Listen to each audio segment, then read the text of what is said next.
नमस्कार सर। नमस्कार सर। क्या नाम है सर आपका? सर मेरा नाम मांगे रामदास है। कहाँ से आए हैं आप? सर मैं जिला सहारनपुर उत्तर प्रदेश से आया हूँ। सर संत रामपाल जी महाराज से आपने नाम दीक्षा कब ली?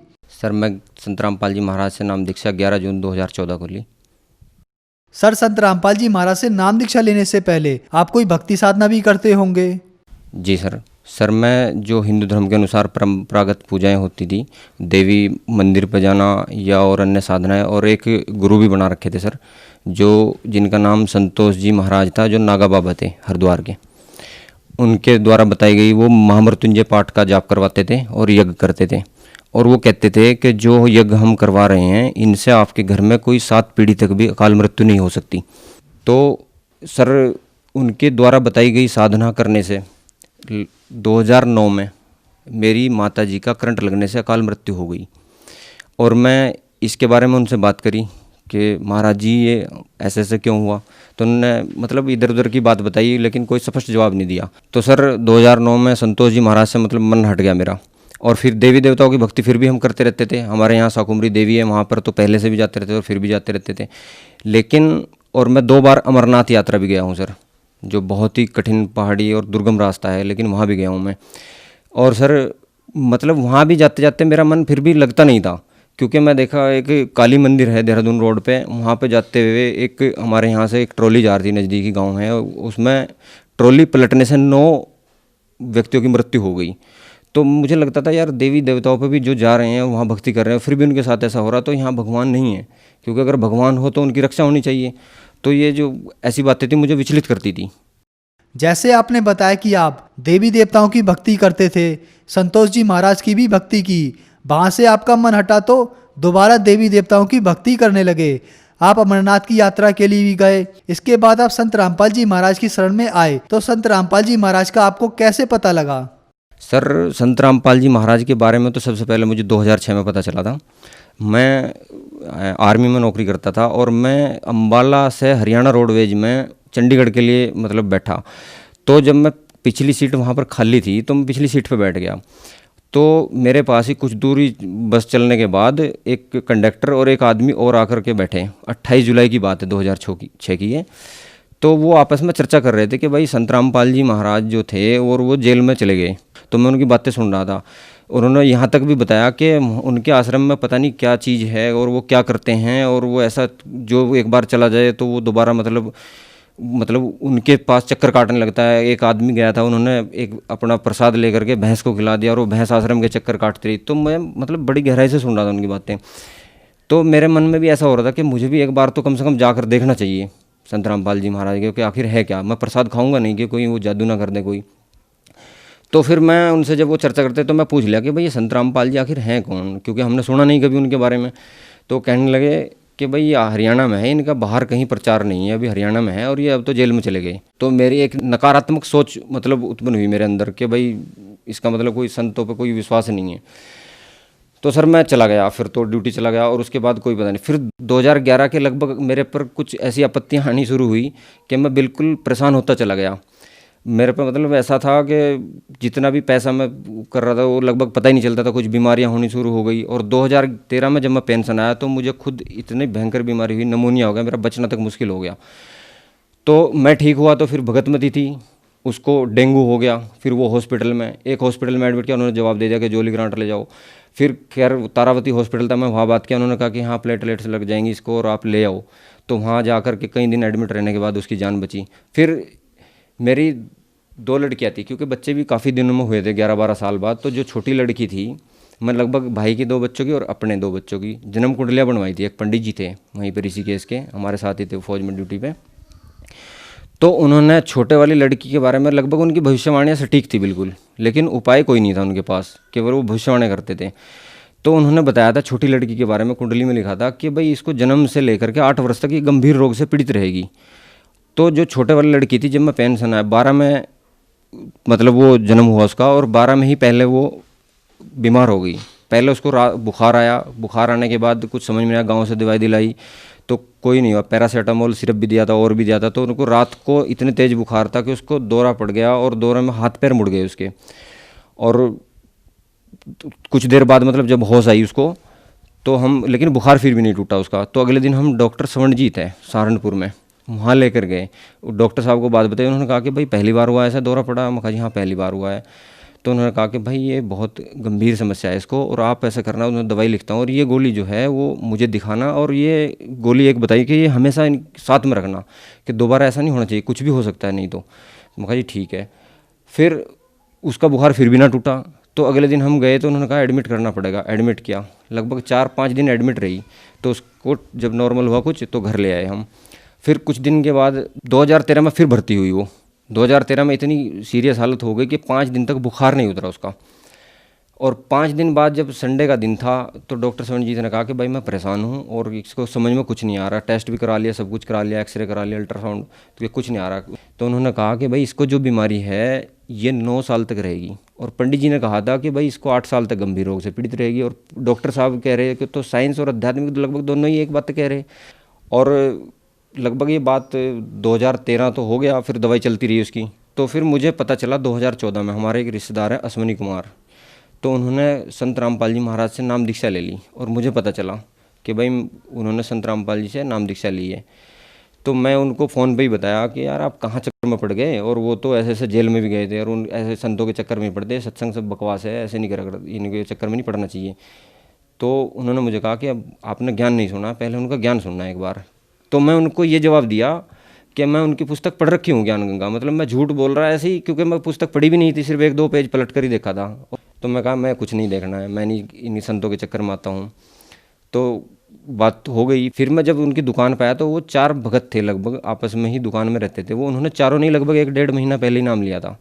तो मेरे पास आए, उन्होंने कहा कि भाई साहब आप संत रामपाल जी महाराज का ज्ञान सुनो। तो मैं कहा मैं इनके चक्कर में नहीं आता, मुझे नहीं बताना है। तो उन्होंने काफ़ी देर तक मैं बहस करी उनके साथ में, उन्होंने मुझे समझाया। फिर वो इतना तो नहीं बता पाए, लेकिन उन्होंने मुझे सिर्फ इतना कहा कि हाथ जोड़े ऐसे, और वो कहने लगे कि भाई साहब हम तो आपके भले के लिए कह रहे थे, और आपकी जैसी मर्जी हो वैसा करो, लेकिन एक बार ज्ञान सुन लो संत रामपाल जी का। तो वो ऐसे बोल करके हाथ जोड़ के चले गए। तो मुझे दुख सा हुआ थोड़ा, यार ये मेरे भले के लिए कह रहे थे, और मुझे ऐसा नहीं करना चाहिए था, इनके साथ दुर्व्यवहार नहीं करना चाहिए था, कम से कम एक बार देखूँ तो सही। तो मैं ऐसे करते करते उनके अपने अश्विनी भगत जी के घर चला गया शाम को। तो शाम को सत्संग आ रहा था संत रामपाल जी महाराज का, तो उन्होंने कहा कि सत्संग देख लो। मैंने कहा चलो भाई। तो लगभग उस टाइम ज़्यादा हो गया था, 15-20 मिनट का ही सत्संग बजा था। तो उस दिन ज्ञान चर्चा आ रही थी, सतपाल जी महाराज हरिद्वार वाले जो हंसा देश वाले हैं, और वीएस संत रामपाल जी महाराज। तो सतपाल जी महाराज से वो चर्चा सिर्फ 15 मिनट की मुझे सुनने को मिली। सतपाल जी महाराज से पूछा मीडिया वालों ने कि महाराज जी परमात्मा साकार है निराकार? तो सतपाल जी महाराज ने बताया कि परमात्मा निराकार है, उसको देखा नहीं जा सकता, केवल प्रकाश ही दिखाई देता है, परमात्मा दिखाई नहीं देता है। तो फिर संत रामपाल जी महाराज से पूछा कि महाराज जी ये बताइए कि परमात्मा साकार है निराकार? तो संत रामपाल जी महाराज ने परमात्मा साकार बताया, मनुष्य सदृश, और उसका नाम कबीर बताया। और उसके लिए उन्होंने इतने प्रमाण दिखाए वो 15 मिनट में, कि तभी मुझे यकीन हो गया कि भाई इस धरती पर गुरु हैं तो संत रामपाल जी महाराज हैं, और भगवान है तो कबीर साहब है। तो वो कबीर साहब की वाणी मेरे याद आई कि गुरु गोविंद दो खड़े काके लागू पाए, और बलिहारी गुरु आपना जिन गोविंद दियो बताए। तो मैं समझ लिया कि भाई मैं अब संत रामपाल जी महाराज से ही नाम देख चलूँगा। फिर भी मैं वहाँ उनको नहीं बताया, क्योंकि मेरे अंदर एक अहंकार सा था कि इन्होंने मुझे बताया, तो मैं ऐसा समझता रहा कि नहीं अभी नहीं कहूँगा मैं इनको, मुझे नाम लेना है। और मैं वहाँ से कहा कि भाई मुझे एक किताब दे दो, ये ज्ञान गंगा थी उनके पास। तो उन्होंने कहा कि ठीक आप ले जाओ। तो मैं वो पुस्तक लेकर के घर आ गया, और वो पुस्तक के 10-15 पेज पढ़े मैं, और 2-4 अगले दिन सत्संग देखा मैं, पूरा सत्संग देखा मैं 1 घंटे का। और वो सत्संग देखने के बाद मैं फ़ोन किया कि भाई मैं नाम दीक्षा लेना चाहता हूँ। उन्होंने कहा कि भाई पहले ज्ञान समझ लो, कि नहीं मैं ज्ञान समझ लिया और मैं नाम दीक्षा लेना चाहता हूँ, मैं मतलब रुकूंगा नहीं। तो उन्होंने कहा ठीक है, हम कबीर प्रगट दिवस पर 11 जून को सत्संग में जाएंगे बरवाड़ा, और तब आप हमारे साथ चलना।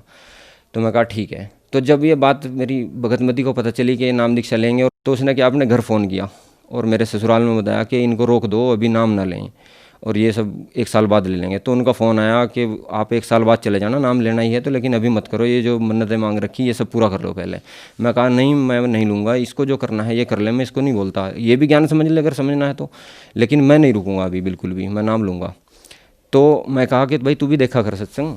तो उन्होंने 4-5 दिन सत्संग देखा, कहने लगी मैं भी चलूँगी। मैं कहा बहुत अच्छा है।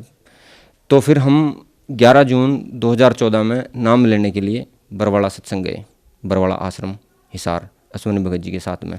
तो सर संत रामपाल जी महाराज से आपने 2014 में नाम दीक्षा ली, उससे पहले आप दुखों से घिरे हुए थे। संत रामपाल जी महाराज की शरण में आने के बाद क्या आपको कोई लाभ भी प्राप्त हुए? सर जैसा मैं बताया कि मैं बीमार था, भगतमती बीमार रही, और लड़की को तो पंडित जी ने भी जन्म कुंडली में लिखा हुआ था कि ये 8 वर्ष तक गंभीर रोग से पीड़ित रहेगी, और डॉक्टर साहब ने कह दिया कि ये 9 वर्ष तक बीमार रहेगी, इसको ऐसी बीमारी है, और इसको खाने पीने का बिल्कुल विशेष ध्यान रखना और दवाई हमेशा साथ रखना।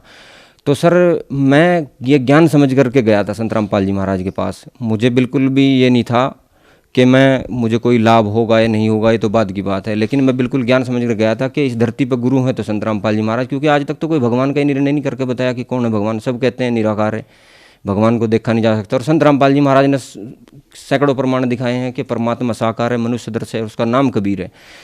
तो मैं भगवान कबीर है और गुरु संत रामपाल जी महाराज, ये समझ कर गया था। मुझे नहीं पता था कि मुझे लाभ होगा भी या नहीं भी होगा।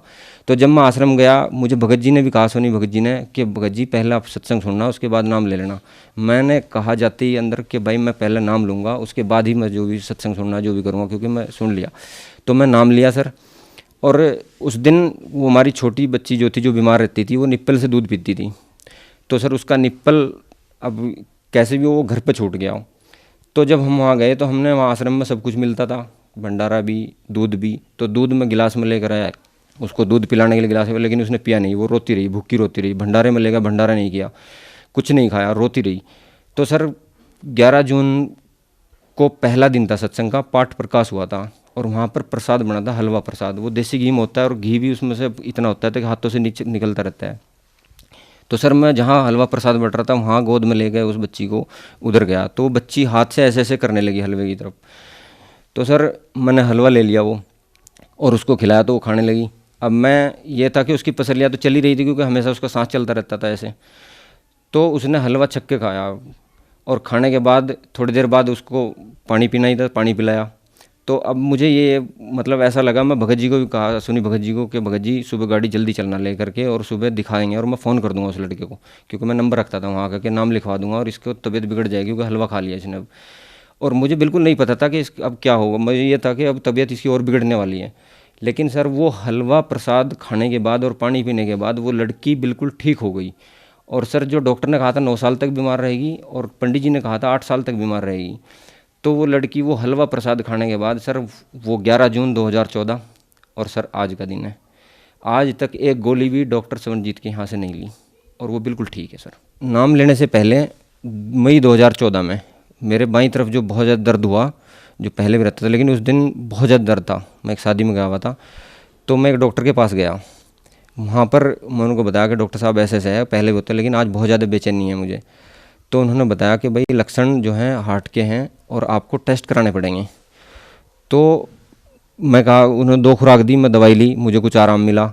और अब मैं ये मतलब इसी उसमें था कि मैं अब टेस्ट कराने जाऊंगा, कब कराऊं, कहाँ कराऊं, यही सोच रहा था। तो तभी मुझे अश्विनी भगत जी ने वो ज्ञान के बारे में बताया, और मुझे संत रामपाल जी महाराज के ज्ञान के बारे में पता चला। मैं ज्ञान समझा, और जब 11 जून 2014 को मैं नाम लिया। और सर वो 11 जून 2014 को नाम लेने के बाद वो जो मेरी हार्ट की जो प्रॉब्लम थी, उसका तो पता भी नहीं चला, कि मुझे दर्द आज तक भी नहीं हुआ।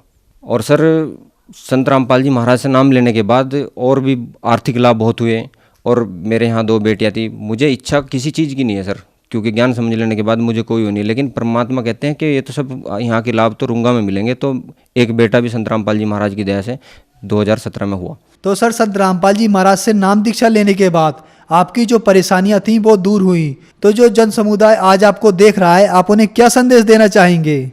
सर भक्त समाज से मेरा हाथ जोड़कर निवेदन है कि भाई संत रामपाल जी महाराज के रूप में पूर्ण परमात्मा आए हुए हैं धरती पर, और जो सभी सदग्रंथ प्रमाणित कर रहे हैं कि उस गुरु की क्या पहचान होगी, वो कैसे ज्ञान देगा, कैसे बताएगा, और क्या लाभ मिलते हैं जो भगवान के, तो वो संत रामपाल जी महाराज की शरण में आकर प्राप्त हो रहे हैं भक्तों को। और मेरे साथ हुआ है, क्योंकि मेरा जीवन बहुत दुखी था, और आज मैं बिल्कुल सुखी हूँ, और परमात्मा की दया से, संत रामपाल जी महाराज की दया से बिल्कुल सुखी जीवन जी रहा हूँ। तो मेरी सभी भक्त समाज से प्रार्थना है कि पहले तो संत रामपाल जी महाराज का ज्ञान समझें, उनका ज्ञान देखें, और फिर संत रामपाल जी महाराज से नाम दीक्षा लेकर अपना कल्याण करवाएं।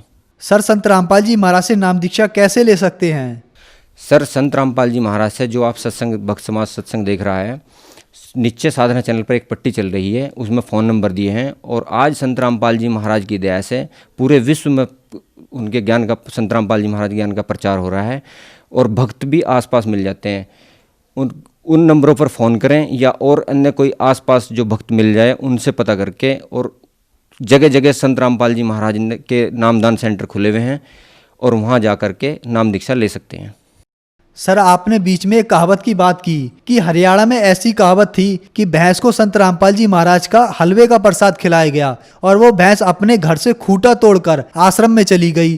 तो उस कहावत के पीछे क्या सच्चाई है? सर, जो ये कहते हैं ना कि भैंस प्रसाद खाकर आश्रम के चक्कर काटते रही, बिल्कुल बकवास करते हैं लोग, झूठ बोलते हैं, भ्रमित करते हैं लोगों को।